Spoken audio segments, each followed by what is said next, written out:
안녕하십니까. 미용예술학 박사 박상구입니다. 자, 오늘 강좌는 조형의 본질에 대해서 우리가 살펴볼 건데요.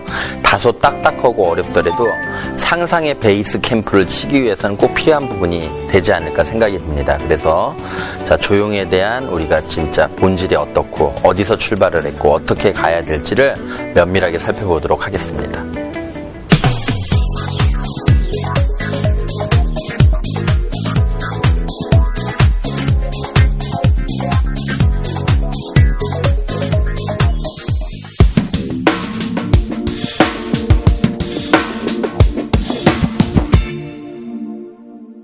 자, 그러면은 조형의 본질에 대해서 살펴보겠는데요. 일단은 조형의 의미를 알아야겠죠. 자, 조형의 어원에 대해서 한번 살펴보면은 역사적으로 자, 16세기 르네상스 시대죠. 플라스노라는 형태를 만드는 단어에서 형성하는 힘을 지닌 것을 말하면 형태의 범위에 속한 거였어요. 그러다가 이제 18세기에 와서는 플라스티케, 즉 우리가 이제 어떤 교재 보면 몰딩이라고 나오죠. 이렇게 살붙임 작업. 그래서 조각에 있어서 많이 쓰이는 의미인데요. 이렇게 살붙이는 걸 우리가 몰딩이라고 그래서 우리가 핑거 웨이브나 뭔가 이렇게 머리를 만질 때 우리가 몰딩 작업이라고도 하죠. 자, 그래 놓고 나서 19세기 와서 조형 예술은 자연의 대상을 모방하는 예술이었어요. 그러니까 어떻게 보면은요. 이렇게 생각하시면 돼요. 서양 예술은요. 교회 예술이에요. 성당 예술이고. 왜? 우리가 이제 여행을 가서 성당을 가면 성당에는 조각도 있죠. 그림도 있지. 스테인드 글라스도 있지. 액세서리도 있지. 이게 이제 19세기 들어오면서 각각 독립하게 돼요, 여러분들. 그러면서 순수 예술, 해화 쪽으로 나오고, 그 다음에 응용 예술, 조각 예술, 장식 예술. 이게 각 분야별로 파생이 되면서 어때요? 이게 산업화와 맞물리면서 오늘날의 디자인으로 흘러온 거죠. 그렇게 생각하시면 이해가 쉬울 것 같아요. 그러면서 자, 20세기에서는 조형의 의미는 자연의 형상을 모방하지 않고 독자성을 이제 추구하기 시작한 거죠. 그래서 헤어커트에서는 살펴보면은 자, 조형의 개념 비달사스니 바우하우스 독일에 있는 조형예술학교예요. 여기서 이제 공장학교라고도 하는데 그러니까 도제학교라고도 하고 그래서 1, 2년 정도 이론 배우고 밖에 나가서 한 1년 정도 도제 수업을 쌓고 다시 와가지고 전시하고 나서 배출하는 거예요.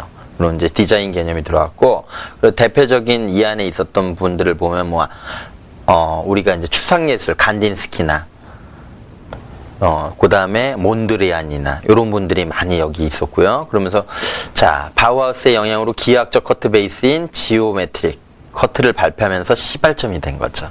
자, 그럼 조형의 의미에 대해서 살펴보면 자, 창조적이란 독자성, 오리지널러티죠. 자유성, 프리덤, 그리고 순수성을 이제 추구하게 되는 거고요.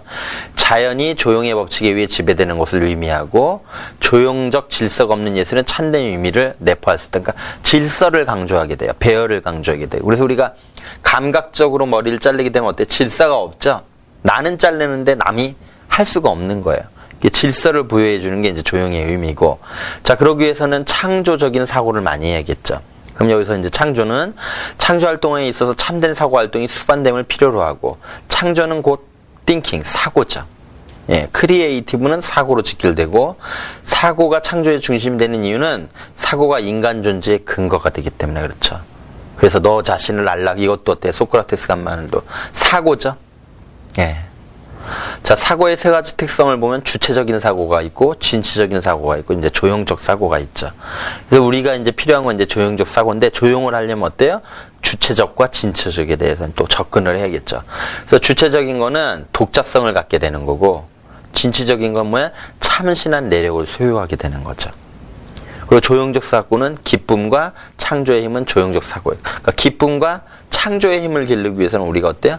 조형적 사고에 이제 젖는 거예요. 그래서 우리가 어떠한 건축물을 바라봤을 때, 어떠한 조형 요소를 봤을 때 이렇게 기쁨이 흘러나오면서 창조의 원천이 되는 거죠. 자, 그러면 창조의 과정에 대해서 살펴보겠는데, 폴 켈트라는 사람이 심리적인 4단계를 나타냈어요. 그럼 우리가 이렇게 조형적 사고가 왜 필요하냐면 우리가 헤어 디자인을 할 때 중요한 거는요. 손님의 머리도 자르지만 어때? 손님의 심리도 자르는 거예요. 마음을 자르는 거예요. 암만 이쁜 머리를 잘랐어도 손님의 마음을 디자인하지 못하는 디자인은요. 그 다음에 왔을 때 지명을 이끌어낼 수가 없어요. 그러니까 우리는 항상 심리를 디자인하고 사람을 디자인하고 또 뭘 디자인하죠? 시간을 디자인하죠. 왜? 정해진 시간. 어느 정도 규율이 있죠? 하루 종일 머리 자르진 않잖아. 그쵸? 10분이면 10분, 20분, 20분, 30분이면 30분. 그래서 머리를 자르는 조형 작업에 있어도 우리가 시간에 쫓기지 말고 고객의 심리의 시간에 맞추는 디자이너가 돼야죠. 그러면서 고부가 가치를 뭔가 끌어낼 수 있는 거. 고객의 그 가슴 깊이 원하는 스타일을 끄집어내고 고객에게 그 사람에 맞는 이미지를 했을 때 고객도 어때요? 머리 하나로 그 사람의 사회적 활동에 많은 플러스가 되는 거죠. 영향을 주는 거죠. 그래서 우리 보면은 아나운서 머리, 국회의원 머리, 이미지가 있잖아요. 사회적 직책에 따라서. 그쵸? 아무려면은 사회적 직책이 있는 사람이 어때? 머리를 띄우겠어요? 여러분들 죽이겠어요? 그쵸? 많이 띄우죠. 물론 이제 세세하게 얘기하자 보면은 열거할 게 엄청 많지만은 여러분들 이미지를 떠올리면 그 직책에 맞는 머리가 있을 거라고 생각이 들 거예요. 예, 그런 부분 생각해 보시고. 자, 그래서, 자, 이 사람이 내세운 거는요, 심리적 단계인데, 창조의 정치, 그 다음 구상, 내적 전개, 외적 전개를 나타난 거죠. 자, 1단계 창조적 정치를 보면, 예술 유혹이 발화. 이제, 싹이 트는 걸 우리가 발화한다고 그러죠? 막 이렇게 싹이 트는 거예요, 예술적 유혹이. 그러니까 동기부여가 되겠죠. 이때 예술가는 일정한 대상을 갖지 않고도 내면적인 변화를 갖게 되므로 내면적 음악에 사로잡히기도 하고 한때는 주변의 일상적인 일에서 초연해지는 단계죠. 여기 이제 창조적 정치고, 그 다음 구상. 자, 구성. 결합을 통한 착상의 단계죠. 우리 헤어 디자인에 따지면 뭐예요? 12가지 법칙이겠죠. 거기서 출발하는. 감상적이고 구체적인 형태를 찾게 되는 중심적 단계로 내적인 것의 외부에 따른 표현의 문제가 인간의 의지와 사고에 의해 전개되는 과정이죠. 인간의 뭐가요? 의지와 사고죠. 이처럼 의지와 사고에 의해 능동적으로 전개되는 경우도 있는 반면에 또 수동적인 구상이 또 있죠. 예. 그래서 수동적인 건 뭐야? 무의식적인 상태에서 인스퍼레이션, 영감의 작용에 의해서 이루어지는 걸 말하는 거죠. 자, 그 다음에 이제 내적 전개죠. 자, 불안정한 상태에다 하나의 통일된 질서를 부여하는 과정이죠. 12가지 법칙에서 이제 디자인을 추출했죠. 그러면 이제 질서를 부여해야 돼. 순서겠죠. 여러분들. 절차죠. 사회에도 순서가 있죠. 여러분들. 그래야지 질서가 잡히죠. 디자인도 순서가 있어야지 질서가 잡히고 쓸데없는 불필요적인 요소를 제거함으로써 어때요? 효율성을 극대화할 수 있는 거죠. 요즘 22세기의 비즈니스의 화두는 뭐예요? 효율성이죠? 너무 기업이 비대해지면 어때? 줄이죠? 효율적으로 움직이기 위해서. 내가 뭔가를 표현했는데 너무 질서가 없어요. 당연히 어때? 창조력이 떨어지게 되죠, 여러분들. 자, 살롱에서도 어때요, 여러분들?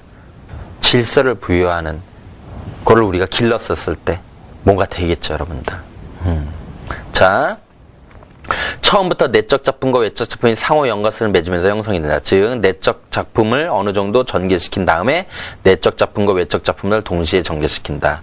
이처럼 내면적 단계에 이르게 되면 작품은 거의 형성되는 과정에 도달하게 되는 거죠. 자, 그럼 외적 전개에 대해서 살펴보면은 예술작품의 형식에 따라 그 특성이 발휘되는 마지막 과정이죠. 그래서 12가지 법칙에서 내가 7개를 뽑았어. 그 형식이 됐죠. 포뮬러가 되겠지. 그래서 조형작품에 있어서 2단계는 여러 가지 조형 요소가 조형적인 질서에 따라 개성적인 공간을 정착시키는 과정으로 주로 가시적인 게 뭐죠, 여러분들? 그렇죠. 눈에 보이는 거죠. 눈에 보이는 외적 질서가 유기성. 조직적으로 자연의 마음으로 연관되어 있는 거죠. 하나하나가 뭐예요? 의미가 있게 연결되는 걸 우리가 유기적이라고 해요. 독립된 게 아니라 하나하나의 요소가 큰 그룹을 만들었을 때 우리는 유기적인 요소라고 그러죠. 조형작품에 있어서는 구성의 원리에 입각한 공간 구축이 중요한 과제가 되는 거죠. 약간은 어려운 말이지만 되새기면서 생각을 하면은 어때요? 내 마음에 묻어나는 글들이죠, 여러분들. 그런 부분을 생각하시고, 자, 조형의 기본 원리를 살펴보면, 자, 조형의 기본, 대생이에요, 여러분들. 자, 대생은 조형 활동의 근본이 되는 것이다. 대생은 단순한 묘사를 기르는 훈련처럼 표면적인 것 외에 대상에 내재되어 있는 조형적인 의미를 이해하는 것이다. 그래서 우리가 대생은 불어예요, 여러분들. 예, 그리다죠. 예, 계획하다. 예, 대지근 아래, 이제 나중에 배우겠죠. 대지근 아래라는 라틴어에서 파생된 용어죠. 거기서 드로잉이 파생이 되고, 거기서 디자인. 2개로 나눠가는 거예요. 의미는 계획하다, 조직하다, 질서를 부여하다. 이런 뜻이죠, 여러분들. 자, 대생인 조형의 반복과 기교, 테크닉이죠. 테크닉의 기본이자 표현의 원리를 나타내며 대생에서 중요한 것은 감성을 통한 대상의 파악과 개성 있는 자신의 시각을 가져야 한다. 그래서 우리가 감성을 길리려면 어때요? 전 시간에 했죠. 지식이 센스를 만든다라고 했죠, 여러분들. 그래서 항상 우리의 정신은 어때요? 지식을 먹고 살아야죠. 우리의 몸은 음식을 먹어야죠, 여러분들. 항상 그래서 우리가 정신에 항상 지식을 넣어야겠죠. 예. 자, 그래서 물체의 무리한 움직임에 다양한 양상을 조직적인 질서에 따라 화면에 조립하였을 때 우린 여기서 하나의 헤어 디자인이 창조되고 있음을 보게 되고 헤어 디자인의 조형의 기초로서 참된 의의를 찾을 수 있을 것이다. 이렇게 했어요. 그래서 자, 지금 대생을 그렸죠. 이러한 그림을 통해서 상상을 하게 되고 상상한 것을 디자인 12가지 요소를 추출하고 그걸 통해서 어때요? 내 손끝에서 전달이 됐었을 때 하나의 조형 원리에 입각한 디자인이 되지 않을까 생각이 듭니다. 자, 조형적 사고의 원리를 살펴보면 첫 번째, 조형의 활동. 자, 어떻죠? 그렇죠. 진리를 찾아내는 일이죠. 진리에 가까워지기 위해 노력하는 작업이죠. 우리가 섹션을 작게 뜨는 것도 여러분들 어때요? 세밀한 작업도 하지만은 진리를 위해서 크게 뜨는 거예요. 크게 뜨는 게 아니라 작게 뜨는 거죠. 세세하게 디테일하게 들어가는 거죠. 크게 자르는 경우는 어때요? 부가가치가 떨어지고 효율성이 떨어지고 그렇죠 여러분들. 그러면서 우리는 무대가 어때요? 큰 무대도 있죠. 음악으로 따지면은 무대를 따지면 세종문화회관에서 콘서트를 하느냐 대학로의 어느 작은 소극장에서 콘서트를 하느냐 무대의 차이. 그 무대는 누가 만드냐? 내가 만드는 거죠 여러분들. 그래서 우리가 멋진 무대에서 활동하는 생각을 하고 꿈을 가지면서 오늘 하루도 전진해 나갔었을 때 더 의미 있는 우리의 인생이 되지 않을까 생각해 봅니다. 자, 그러면서 자, 오늘날 조형 활동이 다양하다는 것은 예술 분야에서 장르의 개념이 무너지죠. 이걸 뭐라고 그러죠, 여러분들? 크로스오버라고 그러죠. 음악에서는. 또 퓨전이라고도 하고. 예. 그렇지만 중심이 있는 상태에서 이게 크로스오버가 되는 거지. 베이스 캠프가 상상력 발전소가 머릿속에 없는 관계에서 뭔가 이렇게 융합시킨다는 거는 굉장히 위험한 요소죠, 여러분들. 그런 부분들을 되게 많이 하고 우리 여러분 자신들도 내가 조형 작업을 하면서 머릿속에 어느 정도 베이스 캠프의 상상력 이게 기본이 됐었을 때 어느 누가 얘기해도 그게 논리적 근거에 의해서 이게 되는 말인지 하나의 말에 의한 술수인지 이런 걸 가려낼 수가 있는 거죠, 여러분들.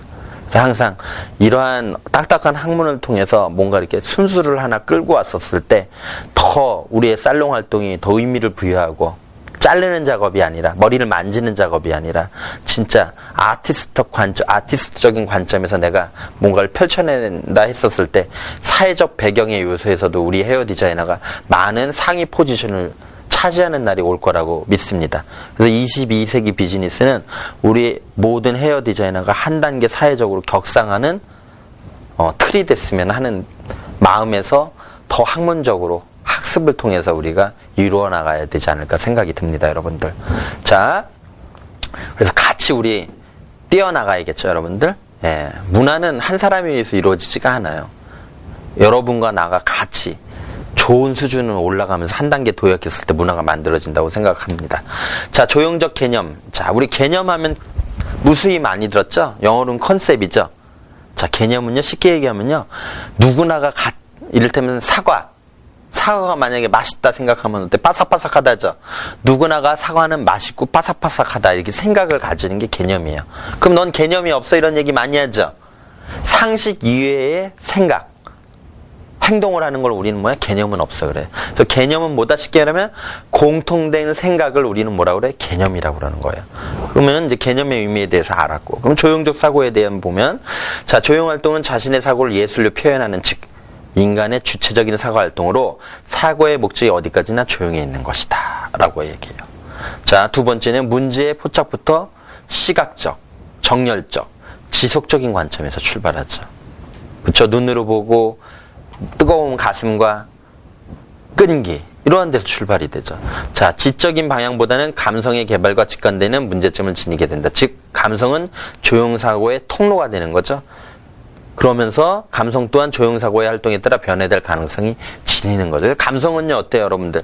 나이에 따라, 시기에 따라 많이 변하게 돼요. 자, 네 번째. 새로운 조형작품을 산출해내기까지의 감성을 바탕으로 한 시각적, 정적, 지적인 재활동이란 얘기죠. 자, 그러면 조형사고의 세 가지 원리를 살펴보면은 디자인에서의 원리하고 똑같죠. 관찰하기, 주목하기, 실행하기. 자, 조형의 세 가지 사고에는 뭐가 있어요? 관찰, 같은 거죠? 상상, 같은 느낌이죠? 변형. 예, 같은 느낌이에요. 자, 그래서 항상 우리가 사물을 볼 때도 그냥 보는 게 아니라 의미를 갖고 보는 거. 머리도 그냥 잘라내는 게 아니라 의미를 주고 마지막에서도 뭔가 새로움을 찾아주려고 노력을 해야겠죠. 자, 여러분. 자, 그러면 관찰의 원리에 대해서 살펴볼까요?